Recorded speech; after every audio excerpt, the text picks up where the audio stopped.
Les citoyens font tout.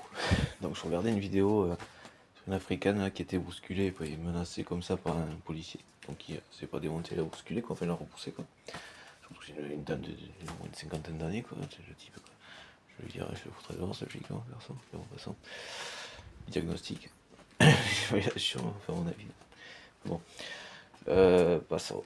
Mais donc du coup là, bon, ça c'est en général effectivement le principe même de la démocratie participative. Et est-ce que j'attendrai moi sans appeler à la moindre réaction de colère forcément, en tout cas concernant cet aspect-là, et les personnes et les pays d'origine, même s'ils sont, même pour ceux qui sont nés en France, dans tous les cas, tous les pays concernés, donc France et pays d'origine, même si ça a quelques générations pour certains,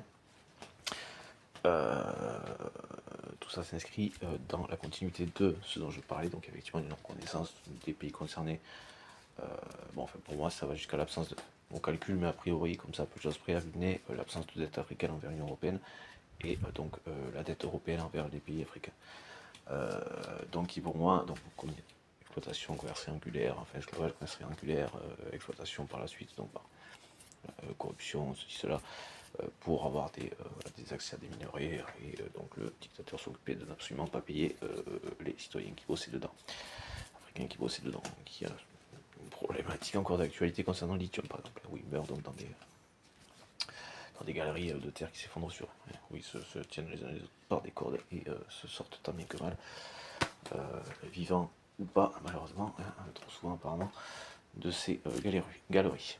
Donc en termes de réparation que normalement à vue nez nous devons au continent africain, la transmission de savoir, tout ça, donc ce qui explique les flux de migration, pour la partie africaine en tous les cas, ce qui explique les flux de migration, et donc pour répondre à ces flux de migration, dont on s'offusque, pour certains, voilà, il s'agit effectivement au moins, pour ceux qui sont déjà là, et ou dans un premier temps, et en même temps, ce qui permet de composer, canaliser, tempérer, et donc de composer, donc de tempérer, de ménager la chèvre et le chou, et de répondre en plus à cette problématique de réparation que nous devons au continent africain, principalement, pour les pays européens en tous les cas, enfin, mais pas que, effectivement, de répondre à cette problématique donc par une partie d'accueil et une partie donc avec de la formation par exemple, et s'il n'y a pas de besoin en termes de réponse à des emplois qui seraient non pourvus, donc de formation pour retour au pays d'origine, et formation dans le pays d'origine, ou formation dans les pays limitrophes, selon les conditions donc